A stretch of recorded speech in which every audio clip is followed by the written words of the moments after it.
Bismillahirrahmanirrahim. Assalamualaikum warahmatullahi wabarakatuh. Innal hamdalillah nahmaduhu wa nasta'inuhu wa nastaghfiruh wa na'udzu billahi min shururi anfusina wa sayyiati a'malina. May yahdihillahu fala mudilla lahu wa may yudlilhu fala hadiya lahu. Ashhadu an la ilaha illallah wahdahu la sharika lahu wa ashhadu anna Muhammadan 'abduhu wa rasuluh. Allahumma salli ala sayyidina Muhammad wa ala ali Muhammad kama sallaita ala Ibrahim wa ala ali Ibrahim wa barik ala Muhammad wa ala ali Muhammad kama barakta ala Ibrahim wa ala ali Ibrahim innaka Hamidum Majid. Ayyuhal muslimun ittaqullaha usikum wa iyaya bitaqwallahi faqad fazal muttaqun. Allahumma sallim lana Ramadan wa sallim Ramadan lana wa tasallamhu minna mutaqabbala. Muslimin dan muslimat yang dirahmati Allah Subhanahu wa taala, alhamdulillah kita dipertemukan oleh Allah Subhanahu wa taala pada petang ini, dan telah pun kita berada hari ini 9 Ramadan. Hampir kita menamatkan 1/3 yang pertama daripada Ramadan ini. Mudah-mudahan apa yang telah kita lakukan daripada amal-amal kebaikan, apa yang telah kita usahakan daripada memburu keampunan Allah Subhanahu wa taala telah menatijahkan kebaikan buat kita dan juga membersihkan diri kita daripada dosa, insya-Allah. Tuan-tuan yang dirahmati Allah Subhanahu wa taala, saya mengingatkan diri saya dan juga tuan-tuan agar kita bersama-sama bersungguh-sungguh dalam melaksanakan ibadah puasa ini dan juga bersungguh-sungguh berusaha dalam menjaga kesempurnaan pahala puasa. Yang mana tuan-tuan yang dirahmati Allah, zaman yang kita berada pada hari ini adalah satu zaman yang cukup mencabar untuk sesiapa yang nak menjaga kesempurnaan pahala puasa ini.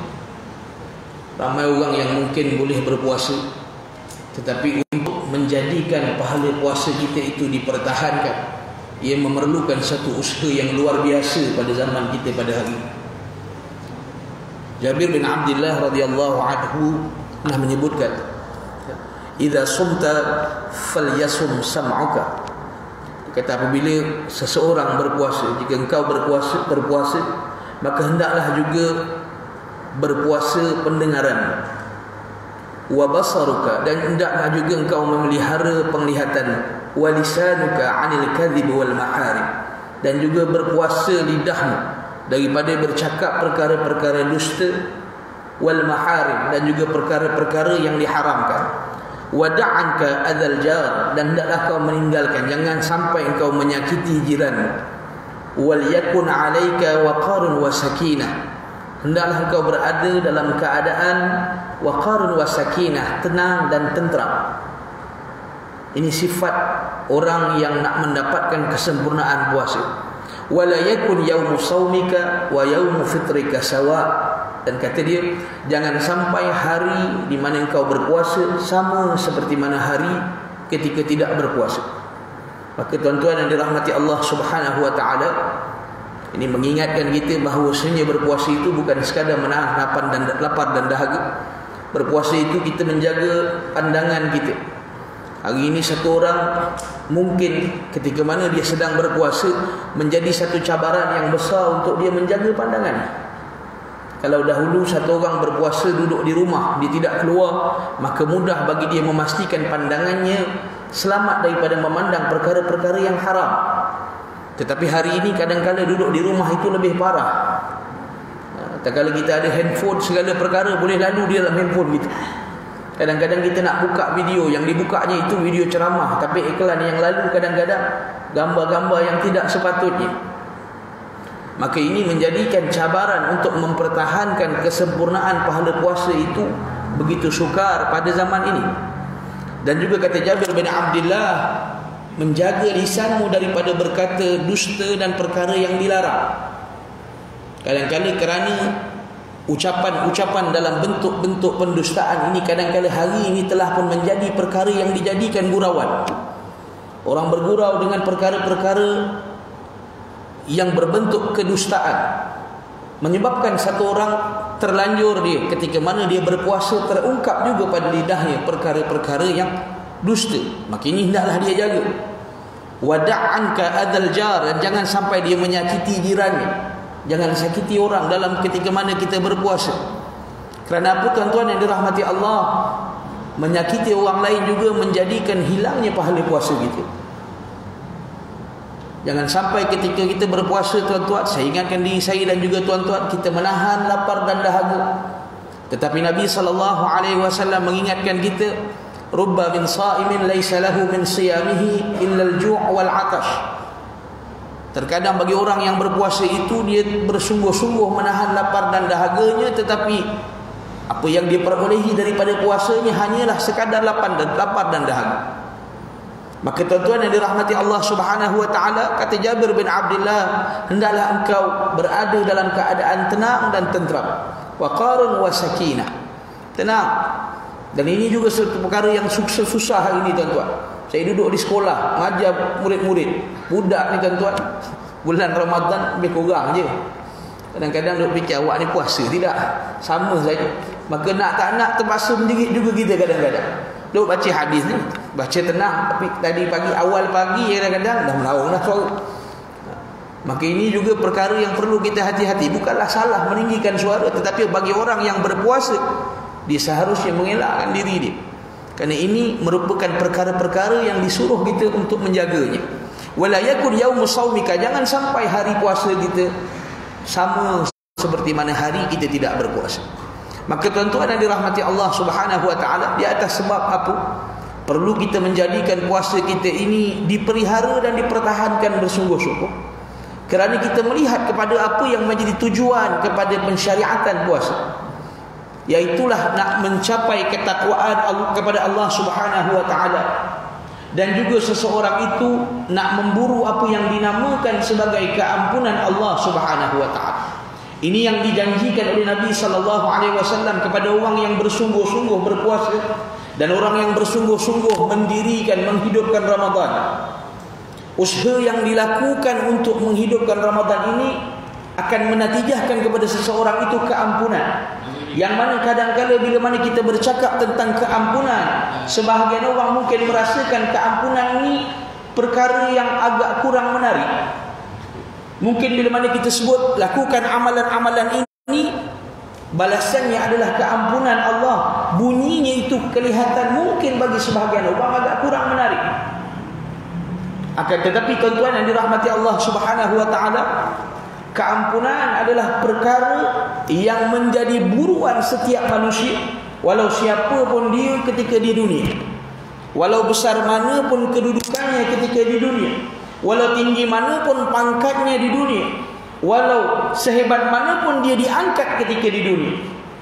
Mungkin di dunia orang panggil dia dengan gelaran-gelaran yang hebat, orang sanjung dia di atas jasa dia, tetapi sesuatu yang menjadi harapan dia, yang akan menjadi harapan semua kita bila mana kita balik bertemu Allah Subhanahu wa taala, adalah kita masing-masing akan bertanya, adakah terdapat ataupun adanya keampunan Allah untuk itu.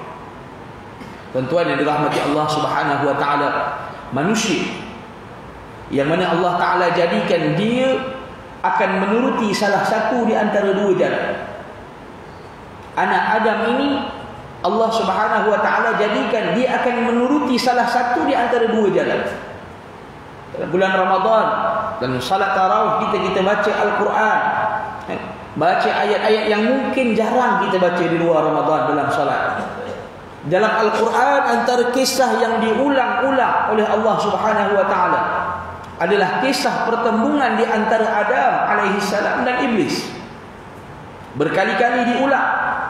Yang mana tuan-tuan, bagi kita, kalau kita beli satu buku novel tu, buku cerita tu, kita dapati di dalamnya cerita itu diulang-ulang, mungkin buku itu akan jadi bosan bagi kita.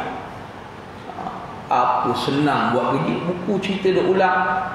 Orang pasang Astro pun kadang-kadang ada orang marah, dia ulang ceritanya. Cerita ulang. Tetapi Al-Quran adalah buku ataupun kitab yang terbaik, yang mana setiap kali diulang kisah Adam dan iblis itu, ada perkara yang Allah nak sampaikan kepada kita manusia.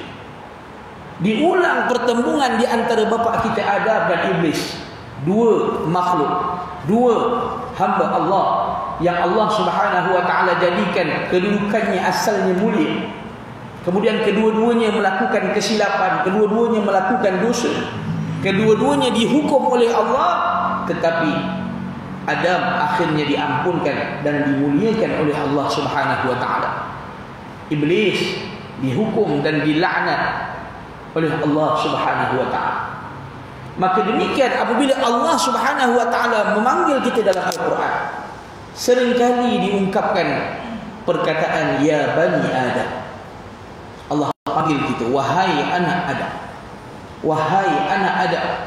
Dipanggil kita dengan ungkapan anak Adam, menghubungkan di antara kita dengan bapa kita Adam alaihi salam. Yang mana seseorang apabila dia dihubungkan dengan ayahnya, barangkali akan timbul satu perasaan dalam jiwanya. Kadang-kadang kita tengok satu orang mungkin dia buat masalah, nakal dan sebagainya, yang mana ayahnya orang baik, mungkin orang akan sebut pada dia, kau tak patut buat begini. Ayah engkau dulu orang baik-baik, ayah engkau tu orang hebat. Kita hubungkan dia supaya dia berasa segar, supaya dia berasa ada sesuatu yang perlu dia jaga. Maka demikian Allah seru kita dalam Al-Quran, wahai anak Adam. Kenapa tuan-tuan?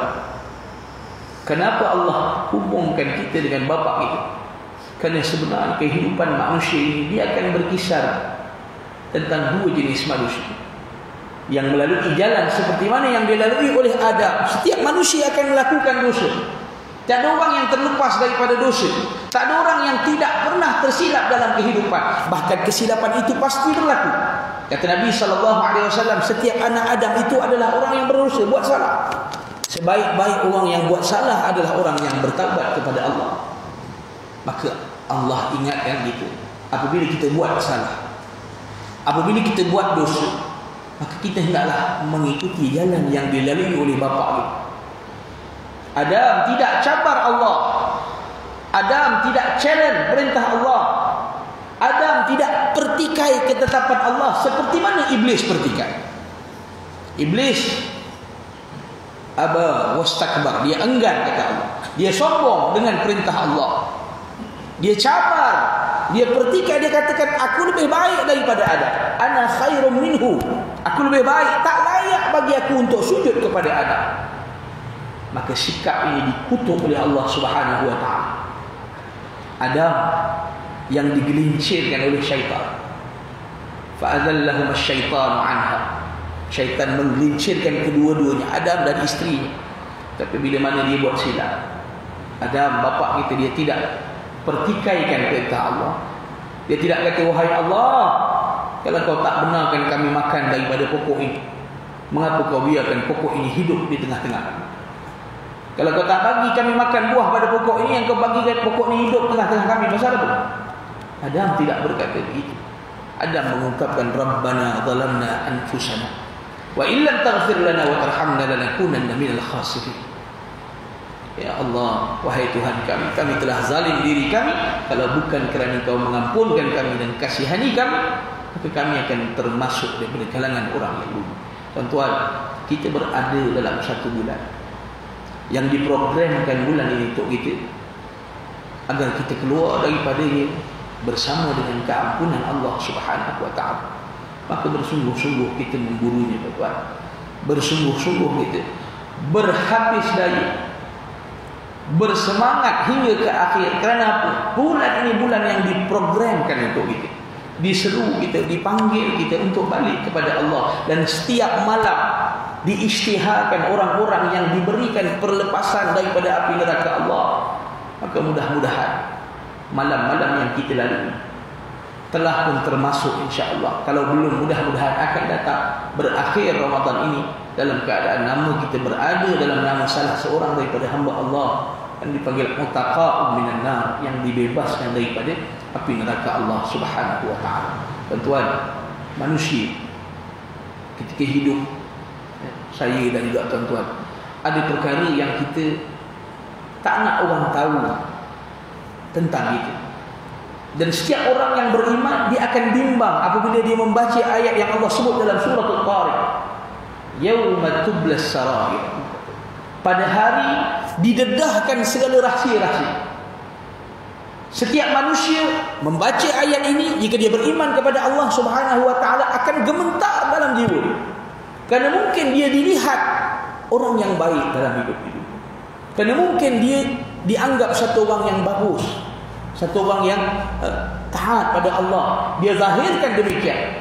Tapi setiap kita tahu bagaimana kedudukan kita di sisi Allah Subhanahu wa taala. Kita tahu adanya amalan-amalan yang barangkali kita tak nak orang tahu.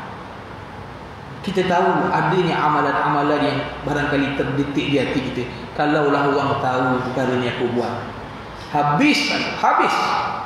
Kalaulah orang tahu dosa-dosa saya, habis saya. Man tutup rakaman, kata tak payah rakam. Sia-sia rakam. Sama saja ustaz dengan saya. Teruk ustaz pada saya. Barangkali. Maka sebab itu tuan-tuan, kita cari keampunan itu supaya Allah Subhanahu wa taala maaf dan ampunkan dosa. Allah tutup. Allah itu Ghaffar. Dia bukan sahaja mengampunkan, bahkan dia menutup kesalahan. Tuan-tuan yang dirahmati Allah Subhanahu wa taala, 9 Ramadan yang masih lagi diberikan masa dan kesempatan pada saya dan juga tuan-tuan, jangan kita berhenti, jangan kita berasa lemah. Kadang-kadang berasa lemah itu biasa, kerana kita manusia. Ini fenomena yang biasa bagi setiap orang. Peringkat awalnya semangat, alhamdulillah. Mungkin pada pertengahan sedikit berasa lemah, tapi kita kuatkan dengan cara yang mana kita sama-sama mengambil peringatan, sama-sama duduk dalam majlis-majlis yang boleh merangsang semangat kita kembali untuk bersama-sama all out pada hari-hari yang berbaki dalam Ramadan ini. Mudah-mudahan semua kita keluar daripada Ramadan ini bersama dengan keampunan Allah Subhanahu wa taala. Tuan-tuan yang dirahmati Allah Subhanahu wa taala, saya memilih untuk kita teruskan juga baca Riyadhus Shalihin kita sambil kita tazkirah Ramadan ini, supaya kita dapat sesuatu untuk kita bawa balik sebagai satu perkara yang kita renung dalam-dalam. Mudah-mudahan apa yang disebutkan oleh baginda Nabi sallallahu alaihi wasallam, yang kita berada dalam bab keutamaan muslim yang lemah dan fakir, yang mana tuan-tuan yang dirahmati Allah Subhanahu wa taala, mudah-mudahan dengan kita membaca hadis-hadis Nabi ini, kita merenungnya, kita meletakkannya ke dalam hati-hati kita, ia menjadi ubah dan penawar kepada jiwa kita, tuan-tuan, insya-Allah. Tuan-tuan yang dirahmati Allah Subhanahu wa taala, daripada Abu Abbas Sahal bin Sa'ad As-Sa'idi radhiyallahu anhu, dia menceritakan, marra 'ala Nabi sallallahu alaihi wasallam, marra rajulun 'ala Nabi sallallahu alaihi wasallam, faqala li rajulin 'indahu jalis. Kata Sahal bin Sa'ad As-Sa'idi, seorang lelaki lalu di depan Nabi sallallahu alaihi wasallam. Lalu Nabi sallallahu alaihi wasallam berkata kepada seorang lagi sahabat yang berada di sebelah baginda. Kata Nabi, "Ma ra'yuka fi hadha?" Apa pandangan kamu, apa pandangan engkau tentang orang ini, orang yang sedang lalu tadi? "Ma ra'yuka bi hadha?" Nabi tanya, apa pandangan kau orang yang sedang lalu ini? Faqala, maka jawab sahabat tadi, "Rajulun min ashrafin nasi hadha. Hadha wallahi hariyun in khataba an yankih wa in syafa'a ay yushaffa'." Sahabat tadi memberikan jawapan. Dia komen, dia kata, "Ya Rasulullah, hadha rajulun, orang ini min ashrafin nas, yang lalu ini termasuk daripada orang-orang yang mulia." Orang yang lalu ini antara orang yang ada kedudukan. Hadha wallahi hariyun in khataba ayyunkiha wa in syafa'a ayyushaffa'. Dia kata, orang ini ya Rasulullah, dia ini satu orang yang ada kedudukan, yang dihormati, yang sekiranya dia ini melamar seseorang, kalau dia masuk meminang untuk seseorang, pinangan dia akan diterima. Kalau dia memberikan pertolongan, syafaat kepada seseorang, akan diterima pertolongannya. Nak tunjukkan kedudukan mulianya orang tadi. Lalu tuan-tuan yang dirahmati Allah Subhanahu wa taala, fasakata Rasulullah, Nabi dengar jawapan dia, Nabi diam. Kemudian lalu seorang lagi yang lain, thumma marra rajulun akhar, kemudian lalu orang lain, laki yang lain di depan Nabi. Faqala lahu Rasulullah sallallahu alaihi wasallam, "Ma ra'yuka fi hadha?" Nabi tanya soalan yang sama. Orang yang duduk sebelah Nabi, Nabi tanya, "Apa pula pandangan kau kepada orang yang kedua ini?"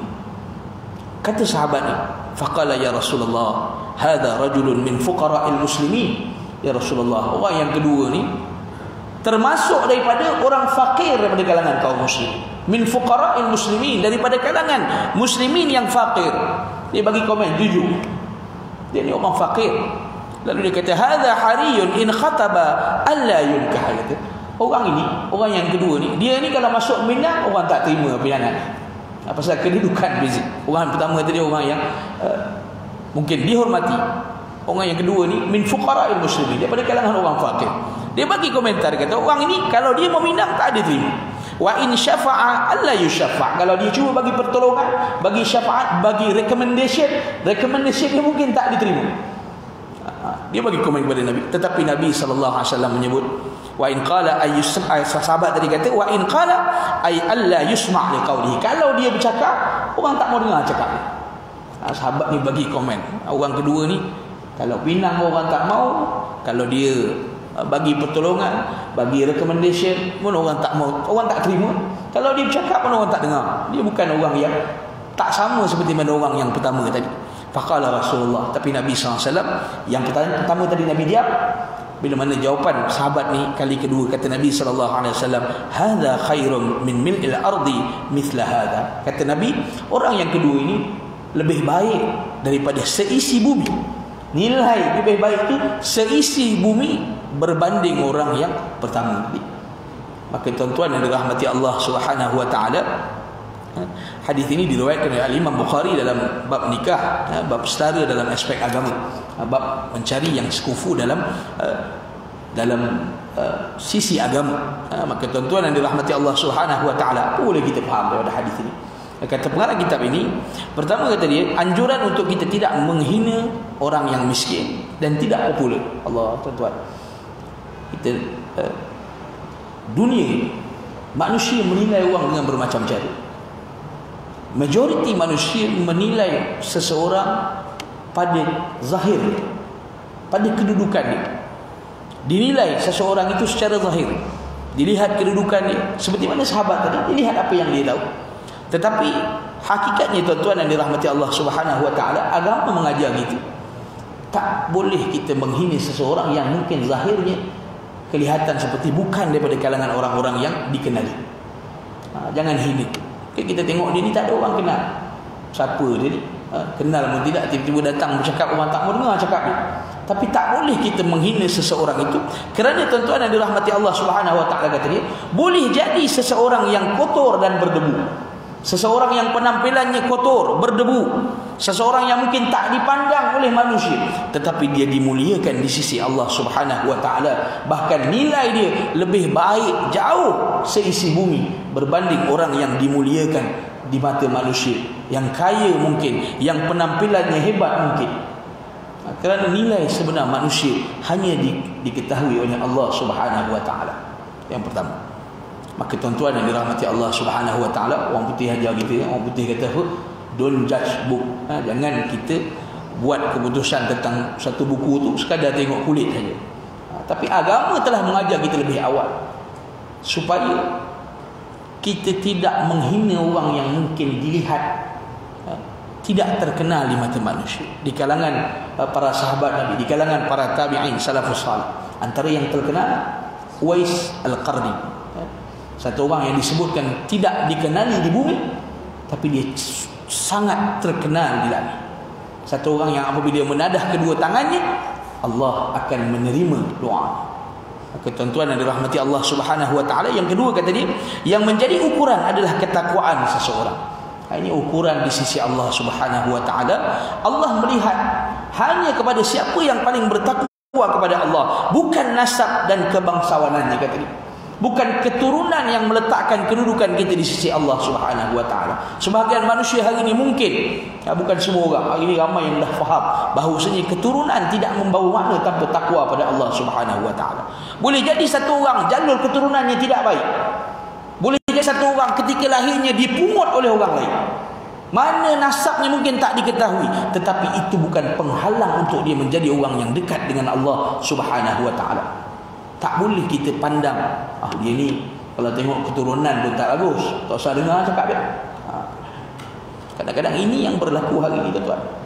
Orang menilai manusia, kadang-kadang seseorang menyampaikan perkara yang baik, menyampaikan teguran yang betul, tetapi orang yang mendengar ini, dia bukan nak fokus pada teguran yang disampaikan, dia pergi cari kelemahan yang ada pada orang yang menegur.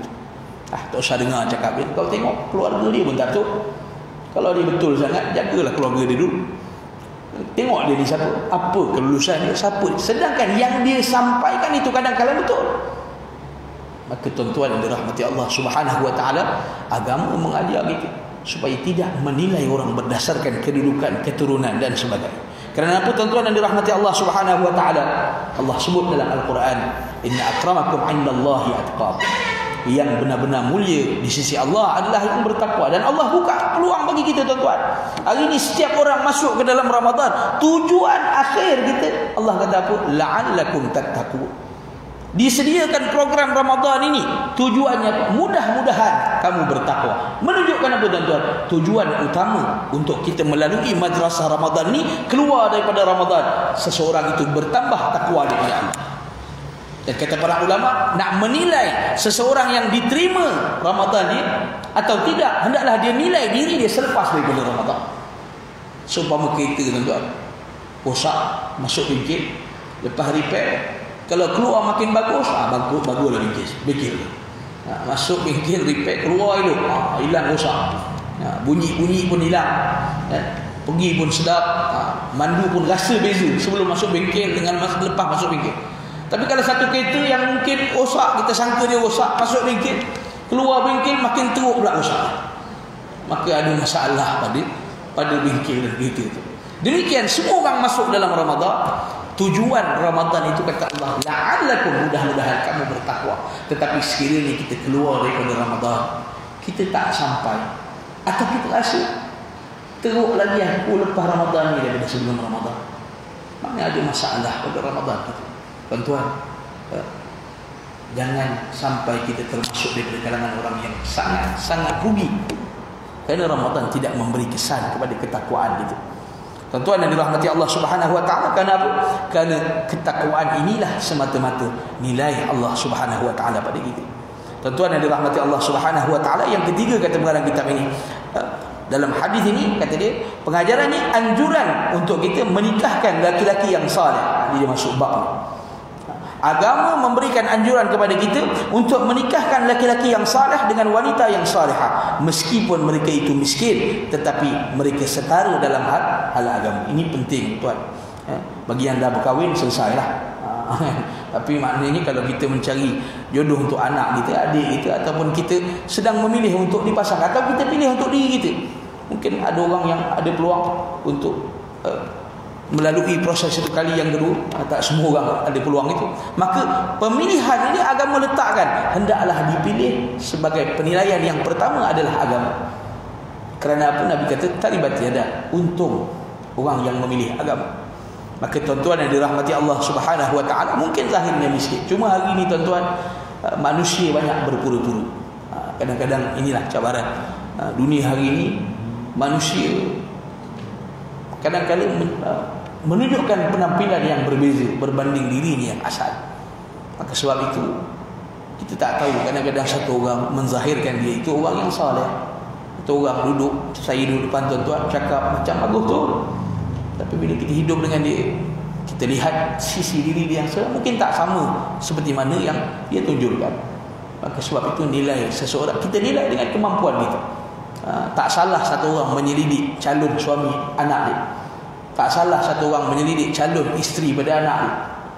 Kenapa? Kita berusaha dengan kadar kemampuan kita. Tapi agama memberikan nilai yang terbaik adalah memilih orang yang terbaik pada sisi agama. Maka tuan-tuan yang dirahmati Allah Subhanahu wa taala, hadis ini memberitahu kepada kita yang keempat, kata dia, dalam perkara kepimpinan yang semata-mata didasarkan kepada kebendaan, kalau kita memilih pemimpin juga bab yang sama. Memilih orang yang nak diletakkan daripada tempat kepimpinan, memilih orang yang nak kita tunjulkan sebagai pemimpin kita, kalau nilaian kita itu hanya semata-mata pada kebendaan, maka ini adalah perkara yang tidak menepati apa yang diletakkan oleh agama. Memilih orang yang nak jadi pemimpin kita, pemimpin ni macam-macam skop. Bukan hanya kita nak bercakap tentang politik, tidak. Macam-macam, daripada sekecil-kecil urusan sehingga sebesar-besar urusan. Maka perkara yang dijadikan nilaian adalah ukuran agama. Maka tuan-tuan yang dirahmati Allah Subhanahu wa taala, sebab itu manusia annas ala dini mulukihim. Para ulama, manusia itu dilihat pada agama pemimpin mereka. Maka kita berusaha tuan-tuan, jangan kita lihat orang. Jangan kita lihat orang. Kita lihat orang yang kita pimpin, yang berada di bawah. Di bawah tanggungjawab kita. Ayah melihat kepada anak dan isteri kita. Kita lihat rumah tangga kita, kita lihat keluarga kita. Seorang guru melihat pada anak murid kita. Kenapa anak murid aku begini? Barangkali problemnya itu bermula daripada kita yang menjadi guru dia. Kenapa anak kita begini? Barangkali masalah itu bermula daripada seorang ayah. Maka seorang Muslim hendaklah melihat kepada diri untuk dia islah berterusan, dia perbaiki diri dia berterusan. Dan Ramadan ini diberikan peluang kepada kita untuk banyak dekat diri kepada Allah, untuk banyak beristighfar kepada Allah, untuk banyak melihat kelemahan diri kita. Jangan kita sibuk melihat kelemahan orang. Tuan-tuan, tadi kita sebut tentang memelihara pahala. Saya duduk tengok bahaya zaman kita hari ini, tuan-tuan. Kenapa? Kita ni media sosial terlalu dahsyat. Duduk dalam media sosial terlalu dahsyat. Berpolitik pula tak berhenti. Berpolitik tak berhenti. Malaysia satu-satunya negara yang politik tak berhenti. Daripada satu pilihan raya sampai satu pilihan raya lagi tak berhenti. Dan berlaku satu perkara, semua dikaitkan dengan politik. Dan kemudian dibiarkan di Facebook, dia letak tajuk, orang komen. Twitter, orang komen. Semua komen-komen tu tuan, kalau kita baca. Sebab tu ada masa left tinggal bulan Ramadan ni kurang-kurang. Kita akan rasa bahawa seolah-olah Allahu Akbar, orang ini seakan-akan tak kisah. Cakap perkara yang dia tak tahu pun kadang-kadang. Dia sebut perkara-perkara yang dia tahu ini di akhirat nanti dia akan dicari. Bahkan dalam bulan Ramadan ni, perkataan-perkataan yang dia sebut dan dia tulis, semuanya boleh jadi perkataan yang menghilangkan pahala dia. Penat dia berpuasa, tak batal puasanya, tetapi hilang. Kalau internet tu tuan, roaming, data roaming. Orang yang duduk dalam puasa tu, Nabi kata apa? Wa idza kana yaumu siyami ahadikum, Nabi kata orang yang puasa ni, kalau dia duduk pada hari puasa, janganlah dia wala yaskhab wala yajhal. Jangan dia buat perkara-perkara yang jahil, perkara-perkara yang tak bermanfaat. Tinggal. Kenapa? Takut roaming pahala. Kita buka internet, dia berjalan. Satu orang itu bila dia berpuasa, dia masuk dalam keadaan berpuasa, maka pahalanya berjalan. Maka hendaklah dia jangan lakukan perkara-perkara yang menghilangkan pahala. Tapi hari ini tuan-tuan, cabaran untuk kita, cabaran untuk saya dan juga tuan-tuan. Kita duduk dalam madrasah ini nak mencapai apa yang dinamakan ketakwaan, tapi jalan yang kita lalui hari ini berbeza, tuan-tuan. Berbeza. Yang mana memerlukan kita bersungguh-sungguh mengawal diri kita, bersungguh-sungguh meninggalkan perkara-perkara yang merugikan kita.